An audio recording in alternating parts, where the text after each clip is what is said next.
For the past 30 years, Care Heating and Cooling put you first. You are the reason they are open 7 days a week. You are why they make it easy to schedule service at careheatingandcooling.com. Concern for your safety is why they check every gas furnace for carbon monoxide. It's because of you that their technicians are paid to fix your furnace and air conditioner, not sell you a new one. And if you do need a new furnace, their team will make sure you get exactly what you need at a cost that fits your budget. Care Heating and Cooling is committed to doing business right. Call them at 1-800-COOLING when you need a company you can trust.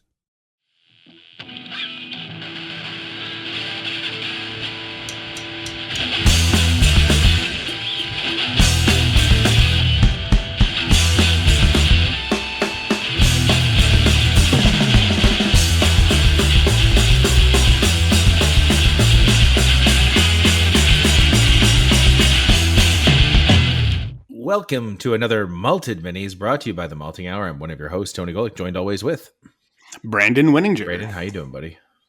Good.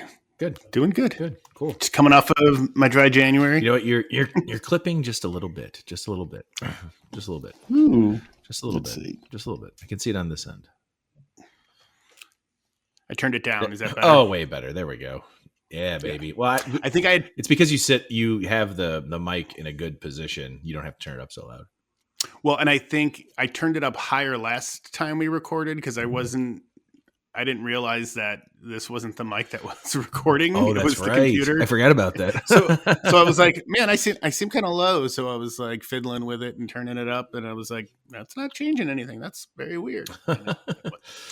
That wasn't the issue. Welcome back to the land of alcohol. Yep, still haven't had a drink yet though. So That's awesome, man. We were at the Windsor yesterday. They were doing a fundraiser for Portage Park. I don't know if they already have one. I know they have a nature area, but I guess they're trying to build or improve the nature play space for kids. Wait, at the actual park or at the school? At the park. Oh, nice. So one of the parents in Benjamin's class is like very involved in the farmers market. I think she runs the farmers market and then runs, I don't know, stuff at the park. So she's involved with, that group. And she had mentioned it to Becca at drop off or pickup. I think drop off the other day. And so Becca's like, oh, we should try to go. So we walked over there yesterday at it was almost 3:00. And the event ran from 2 to 5. So they opened up. Windsor usually opens at 4, so they opened up at 2, and we went and hung out and saw some. Should have gave me a call. I would have came by. Yeah, I didn't know, but I didn't know how many people were going to be there. We went in there; it was packed. It was filled to the awesome. rim. And saw some parents that we knew. A couple of there was a kid from Benjamin's class was in there, so saw some folks. He was drinking bourbon. Saw Heather. Oh, nice. Who lives, down the block from us, but she was there too. They were there. They had, hanging out. So yeah, we went there, played a round of bingo to try to win some prizes. Didn't win anything. Played some board games. Becca had a drink. And I was like, no, I don't feel like having a drink. And then in my head, most of the day I was like, I'm going to have a drink tomorrow night. Maybe I'll have an old fashioned. Oh, nice. And Benjamin went to bed. And then I was just like, I don't feel like drinking. I want to get up in the morning. That's good. And I woke up in the morning and I had a headache anyways. And I was like, I'm glad I didn't drink because this could be a lot worse than it was. So. Well, that makes sense. Well, that's cool, man. That's awesome. Yeah. How was your weekend? It was pretty good. Friday, pretty relaxed. What did I do on Friday? A lot of stuff happened on Friday at work, so that was crazy. Things are changing. That's in weird ways, but stuff happens. Everything's okay with me. And then yesterday evening, went over by my friend, my good friends Dan and Becky had dinner there. They were making French bread pizzas, so that was fun. Stayed there pretty late. I was very responsible. I was there from 4:30 till midnight, and I had 2 Coors Lights, 1 High Noon, and then right at the end we had a Mai Tai. So I would say, honestly, for hanging out with friends on the weekend, for that over 6 hours, I had 4 I might be missing a high noon, just so you know. I had like 4 or 5 drinks. I was pretty happy because came home and had another beer, and I was watching TV and stuff, and ended up getting up at like 9 so I can do like meal prep today. Dude, I got this. I'll send you the video that I watched, but it's this Asian, because you know me, all my food that I prep for the week happens to be Asian, I think, from whatever I've shown you. I just like Asian rice bowls and things like that for my lunch during the week. But there's this noodle dish that you make, like basically you get boneless, skinless chicken thighs. You take honey, soy sauce, sriracha, fresh garlic. Am I missing anything? I think that's it. Oh, paprika, pepper, I already said garlic. Mix that all up and then sear it in a pan, cook it off. And then you're supposed to use like an Asian noodle that apparently was at Aldi, but I didn't see it. And you make a sauce that's kind of the same way, and you cook the noodles in it. But what I did was deglaze the pan from the chicken, added the sauce that I was supposed to do, which was soy sauce, honey, sesame oil, sriracha, and cornstarch to kind of like thicken it up. And I added the noodle soup, but the noodles that I used were fettuccine noodles, and it's so awesome. It's kind of like pad thai noodles. So it's kind of like a spicy, sweet pad thai. So I did that. And then while I'm sitting here, I see police lights, and apparently where I'm at, without giving away my actual location of where I live, down the block there is a SWAT team because someone has barricaded themselves in the 3rd floor of their apartment, threatening to shoot everybody. Oh, nice. So that's like a block away. Yeah, we were coming back, and I think Becca was on Facebook, and she goes, "Oh, something's going on near Montrose and Laramie." There you go. Like there's SWAT there, and I guess they got all of Montrose shut down now too. Like, lovely. Well, yeah, that's what's going on right now. So as I record this, that's happening. That's cool. Cheers. Cheers. But other than that, man, it's been a really great weekend. We before we get into the drink, I just want to let everybody know we didn't, and I do want to I want you to send me a copy of the video because I want to do like a super edit that's maybe like 10 minutes long, if you don't mind. Brandon and I did a Hot Ones challenge at Hubbard's Cave, Unani, this past Tuesday, and it was a 100% a Hot Ones challenge with 9 Hot Ones hot sauces from, I don't know if it's this season or last season. I think it's this season. I think it was. And Hubbard's Cave's hot sauce as well. I mean, this included the bomb and the last dab. And Brandon and I braved it. We did it. We ate all, well, I want to say we ate about 9.5 wings each. Yeah.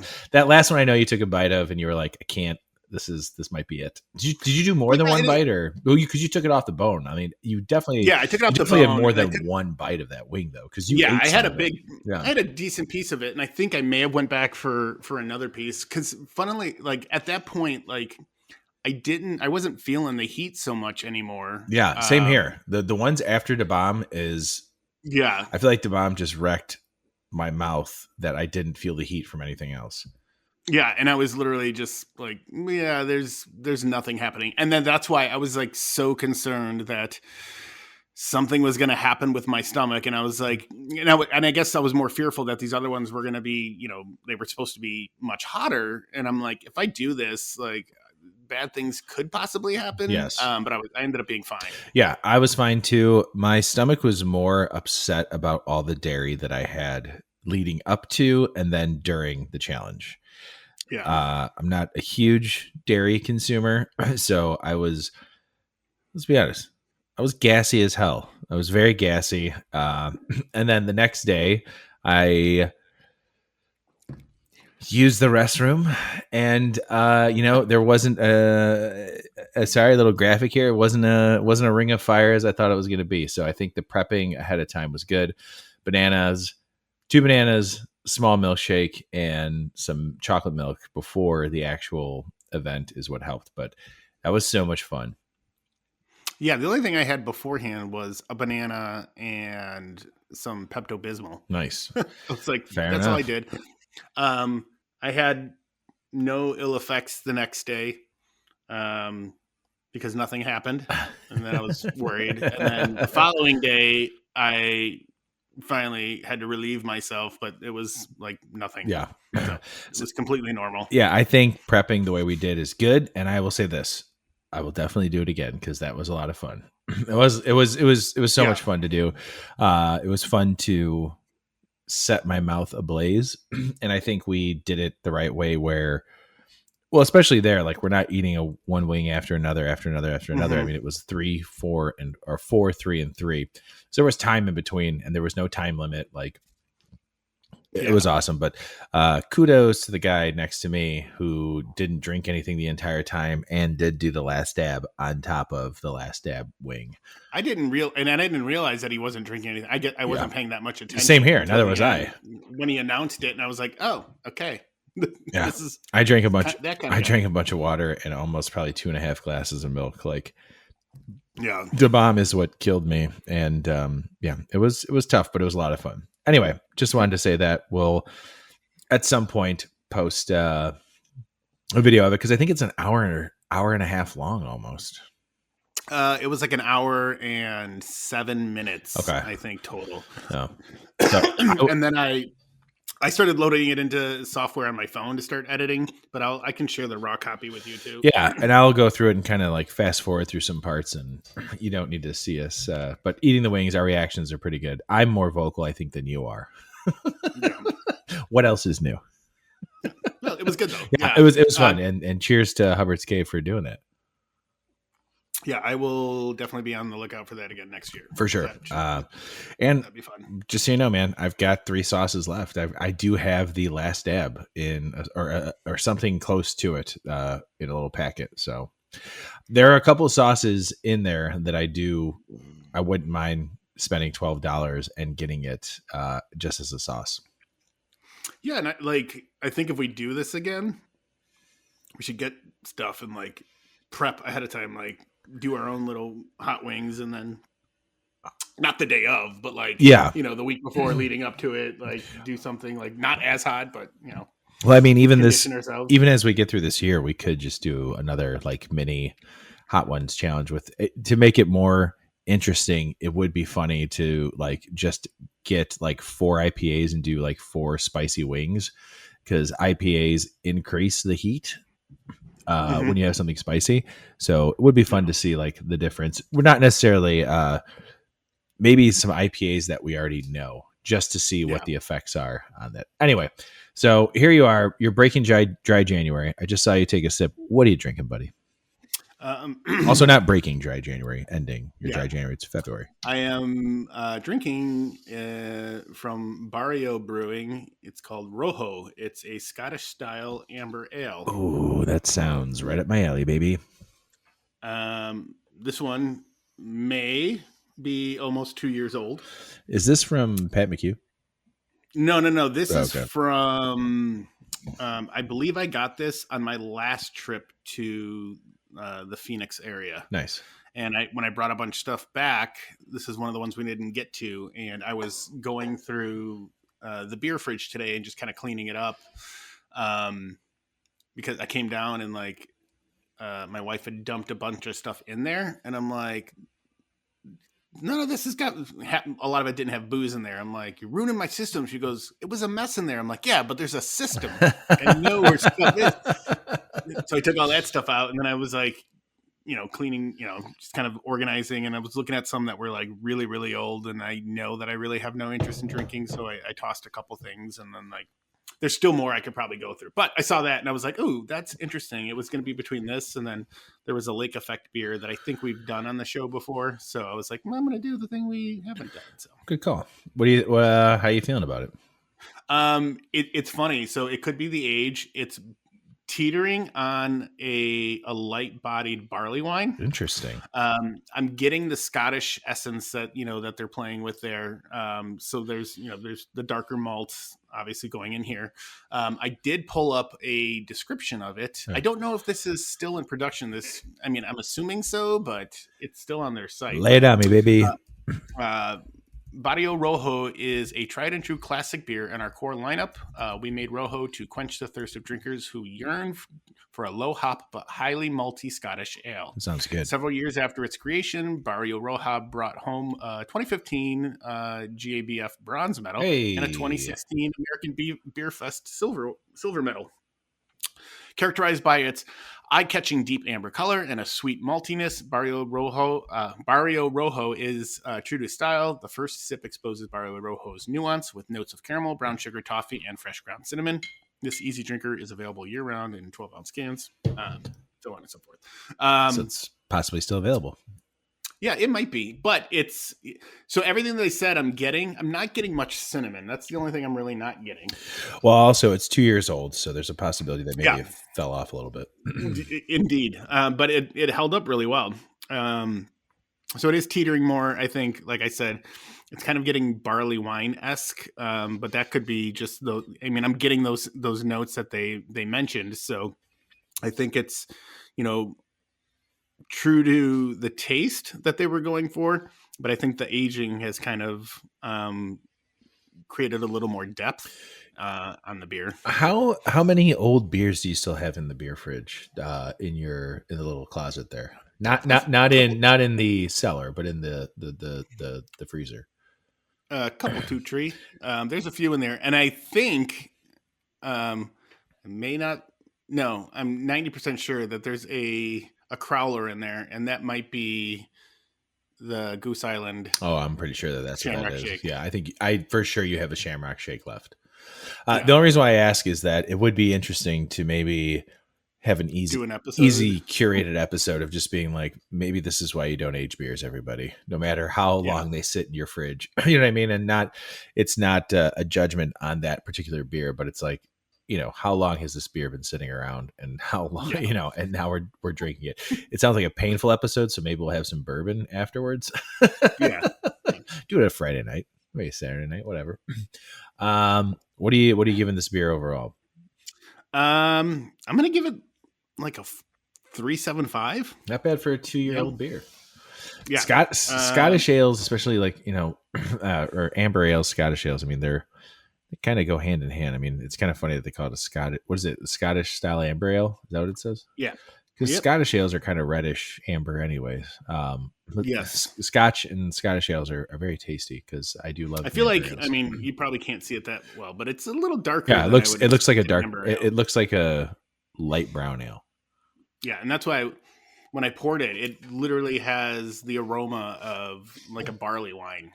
Because all of those sugars very sweet, very prominent. Yeah, it smells very sweet. It doesn't drink very sweet, but it smells very sweet. And I think that kind of plays on it too when I'm drinking it. I'm like, oh, this is barley wine territory. But very well done beer. I would be interested. In March, I'll be back in the area. Ooh. Maybe try and find this fresh. Are you saying we might have a Phoenix episode? Probably. At least that beer. Old Irving, because we can't have an episode without mentioning Old Irving. We're contractually obligated? Contract brewing? Contractedly obligated to mention Old Irving, even though we don't have a contract with them. Oh, yes. They just released a brown ale. Matthew, thank you for not telling me about that, even though my affinity for brown ales, and I had to find out on social media that there's a brown ale. I didn't end up at Old Irving to get it, but I will this week because my birthday's coming up this week, and I'm super excited that they have a brown ale. So I think I'm going to get that and drink that on my birthday. So what I did instead was head over to our local Binny's, and I revisited the Build Your Own 4-pack area, the elevated one, which they're trying to sneak in some bad ones in there. There was a triple hazy IPA from August 1st sitting there, which means it has not been refrigerated since then. Blah. Yeah, they sell Halloween beers, which are fine because they're pumpkin beers. I'm sure they taste fine, no big deal. And then they had I had one today from Pipeworks that was a grapefruit IPA that was canned. It says it was canned on New Year's Eve, which is crazy. It is like drinking carbonated grapefruit with hops. Okay. Is very good. But the one I ended up going with, because this is the only beer that I'm going to have this evening because I have a very busy day tomorrow, is Boulevard's Plaid Habit, which is a Canadian whiskey barrel-aged imperial brown ale, which is why I brought up the brown ale from Old Irving, because I had my mind set on a brown ale, and I should have realized that it wouldn't have been at Binny's yet, because it'll probably be at Binny's next weekend because they just released it this weekend. We've had What the fuck was that? just, Brandon and I are on Zencaster, and balloons just came. Is it because I said birthday? I don't know. Maybe It had to have been. I'm going to say, well, it's my birthday, and we'll see if it comes back up again. Happy birthday. Happy birthday. Yeah. Well, it was a little delayed, so we'll see if it comes back up. That's hilarious. Way to go, AI. We have had one of the, I think a Christmas episode, we had something from Boulevard that was from this mixed barrel aged Plaid. The tiramisu. Yes, that's right.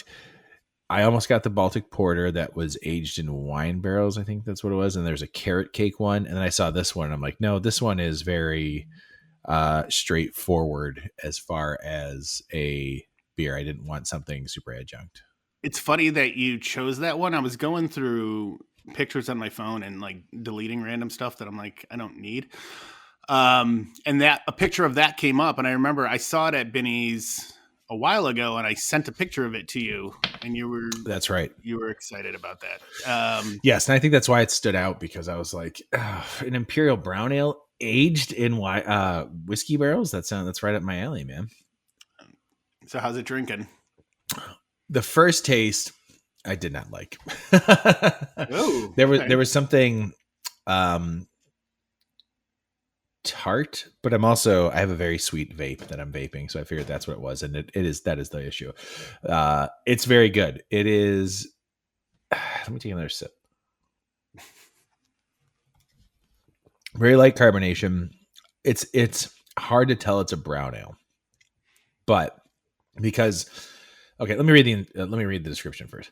Imperial brown ale, born a double mashed imperial brown ale, then matured for 18 months in freshly drained 10-year Canadian rye whiskey barrels. The beer features checkered notes of rich vanilla, charred oak, warming whiskey, and spiced rye. With a lingering boozy sweetness and round, resonant flavor, Plaid Habit clearly earns its name. So, with that being said, it doesn't drink like a brown ale, which is fine.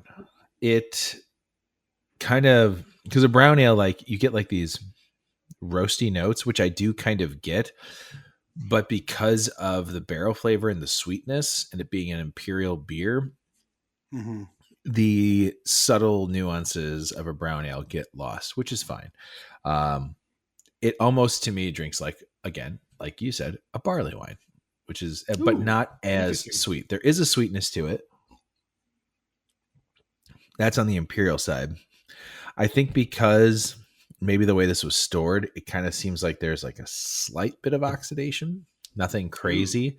But overall, I think it's really, really good. I think, so I have this, I only chilled it for a little bit. It's cool, not cold. It's probably somewhere in the 50s or 60s as far as temperature goes. I feel like this could be a good one to drink ice cold and then let it warm up. Like, have a sip. It's 11.9%. Yeah. So it's like, it's 12%. That's why I said this is the only beer I'm drinking. But it's got a nice, like, light medium body to it. There's a nice sweetness to it, like a caramel or caramel flavoring to it. Get a little spice from the rye, but the whiskey and the barrel and that vanilla really does stand out. It's very good. This is definitely, Boulevard. I don't think I've had a bad beer from Boulevard and all the random stuff they do. I'm really interested in the carrot cake one. I think I want to grab one, or if they still have the mix pack of all these barrel aged beers, maybe just buy that and keep it on hand, because I feel like the carrot cake barrel aged beer might be fun for like springtime. I would, yeah. I saw that one too, and I was like, that one I would like to try. So, And the Baltic Porter aged in wine barrels. Wine barrel aged beer for me really needs to be done right, because I like the tannins that come from like wine and things like that. mhm. But if it overtakes the beer, like we were at Revolution a week ago, and barrels of friends, or friends barrels, friends barrels, I think is what it was called, which is a wine barrel aged beer. It was kind of perfect because it tasted like a wine barrel aged beer, where I was getting beer and then I was getting wine. So it was really nice. But a porter, especially a Baltic porter, which is like, it's basically like a lager porter. I don't know if wine barrel age is going to be good. So I don't know, but we'll see. But overall, it's very, very good beer. Very nice. How many pairs of plaid pajamas would you give that? I'm going to give it 3.8 pairs of plaid pajamas. Nice. Yeah, very, very, very tasty. And I would recommend anybody who likes barrel aged beers to go out and try it. As far as brown ales go, I know it's an imperial brown, but I'm missing a bit of the, like I said, nuance flavors that I get from an actual brown ale. So I wouldn't really recommend it to brown ale people. Yeah, it's a different take, you know. Yeah, but like I said, it's a good beer overall. It's very tasty, and I'm very happy with it. Well, good. I'm glad you tried it, because I was curious about it. So, like I said, I don't know if they still have the mix pack. If they do, I think I might grab it, and maybe we'll be drinking some more of these together. Lovely. Brandon, do you have any plans for the Super Bowl? No, actually. All right, well, probably swing by you. Okay, I was going to say you're more than welcome. No other kids will be here, but you're more than welcome to bring Benjamin. Yeah, I don't know. I don't know if he'd be into it. Yeah, and I haven't had that conversation with Becca, like, because we decided we weren't going to do a party just because we just didn't want to deal with it. Yeah, I don't blame you. But I mean, the party's not hard, and like our house isn't a mess, so that's not an issue. It was just kind of like, do we want to do it? And I'm like, nah. Look at that. Even Kansas City fans don't care that Kansas City's in the Super Bowl. Oh no, she cares. Fuck. It's just having the party over it. So, you know. I don't. You know what? Eagles fans look like such pieces of garbage that I am willing to come over the Kansas City side. The only reason why I would want the Eagles to win is for Saquon Barkley, and I would want Kansas City to win because from what I've seen on social media, Eagles fans are complete garbage. They're garbage people. So I'm sorry if you're listening in Philly. That's just my view. It's not Brandon's view. So you can still keep listening to the show. I won't continue to keep talking shit about Eagles fans. But yeah, so that's it, man. That's it for this week. You got anything else you want to say? No, man. Just again, appreciate everybody listening, and we'll be back with more beer drinking soon. Yeah, next week we're gonna make some time during this very busy week that I have coming up. Brandon, we're gonna talk about that off mic, and we'll see everybody next week. Bye. Love you, Brandon. We do. This has been The Malting Hour. Be sure to follow us on all social media by searching The Malting Hour and at themaltinghour.com. You can also follow us individually on social media. Brandon can be found on Instagram as BMDub81, on Twitter, BDub81, and on Untapped as BDubDrinksBeer. Tony can be found on Instagram and Untapped under Ace of Help Chicago, on Twitter, The Ace of Help Chicago. Clark can be found as Clarkowski on all three. Dan can be found on Instagram as hip__hops and hip hops on YouTube. Be sure to subscribe, like, and rate the show on your preferred podcast listening platform. Until next time, cheers from all of us at The Malting Hour.